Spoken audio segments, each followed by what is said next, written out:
la ilaha illallah, la ilaha illallah.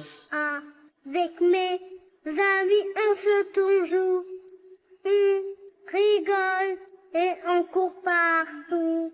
Mes amis, je les aime beaucoup, mais moi j'aime Allah avant tout. Assalamu alaikum wa rahmatullahi wa barakatuh les enfants, j'espère que vous allez bien Inch'Allah. On se retrouve aujourd'hui pour la 6e leçon. Ça va être la dernière leçon sur ce thème de propreté. Inch'Allah, écoute bien, sois bien attentif. Et Inch'Allah, tu ressortiras avec plusieurs leçons profitables de ce cours-là. Allez, viens avec moi. Leçon numéro 6, ce qui annule les ablutions. Là, on va voir les choses qui font en sorte que tes ablutions ne sont plus valides. Les annulatifs des ablutions, premièrement, il y a ce qui sort des deux voies. Les deux voies, ça veut dire de nos parties intimes, le devant qui est l'urine et le derrière les excréments. Quand on va aux toilettes et qu'on fait pipi par exemple, eh bien ça y est, nos ablutions, il faut les refaire.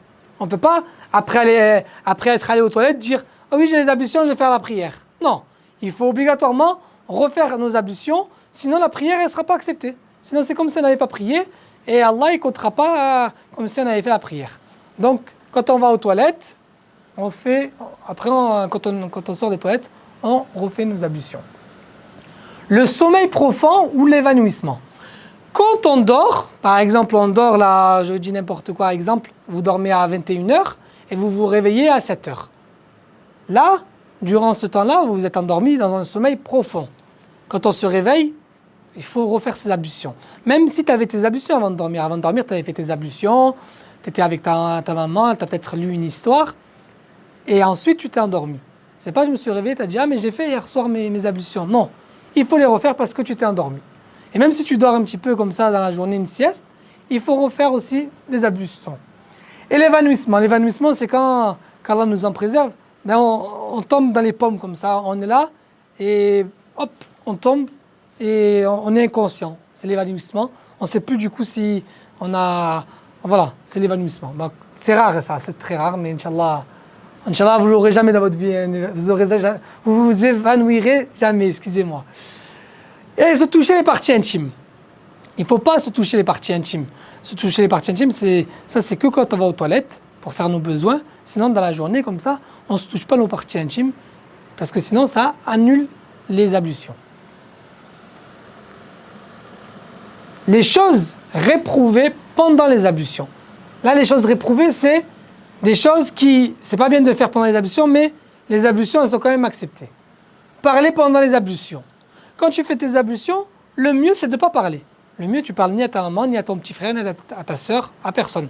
Tu fais tes ablutions, quand tu as fini tes ablutions, tu peux parler. Mais si tu parles pendant tes ablutions, c'est pas grave. Tes ablutions sont quand même acceptées, ça n'a pas besoin de le refaire. Mais le mieux, si tu veux faire les choses bien, c'est de faire les ablutions sans parler. Pareillement, faire les ablutions dans un endroit impur. On ne fait pas les ablutions dans des endroits qui sont impurs, comme ça, il y a de la saleté, etc. C'est mieux de faire les ablutions dans une salle de bain qui est propre, qui n'y a pas de traces par terre d'urine ou autre, un endroit propre, c'est le mieux. Et aussi, il ne faut pas gaspiller l'eau pendant les ablutions. Ça, c'est important. Il ne faut pas ouvrir le robinet trop fort. Des fois, on ouvre le robinet trop fort, après, on ne commence pas directement nos ablutions. On ouvre le robinet, on attend comme ça et on commence nos ablutions. Non, on ouvre le robinet, directement, on fait nos ablutions. On ne perd pas de temps, parce que sinon, c'est du gaspillage d'eau. Et ça, c'est pas bien. Ça, c'est pas bien. Mais bon, si tu ouvres un peu trop fort l'eau, tes ablutions, elles sont quand même acceptées. Mais il faut essayer de faire nos ablutions avec une quantité d'eau faible. Ça veut dire, on essaie d'ouvrir le robinet pas trop fort, Inch'Allah. Là, maintenant, on a terminé ce dernier chapitre. Vous allez avoir des questions qui vont concerner les ablutions. Inch'Allah, vous allez y répondre facilement. On se retrouve, Inch'Allah, pour une prochaine session avec des cours sur à la fois la Aqidah et sur le fiqh. D'ici là, mon petit frère, ma petite sœur, qu'Allah te protège, qu'Allah fasse de toi un bon musulman et qu'Allah fasse qu'on puisse se rencontrer au paradis. Assalamu alaikum wa rahmatullahi wa barakatuh. Dieu qu'Allah. La ilaha illallah, la ilaha illallah, la ilaha illallah.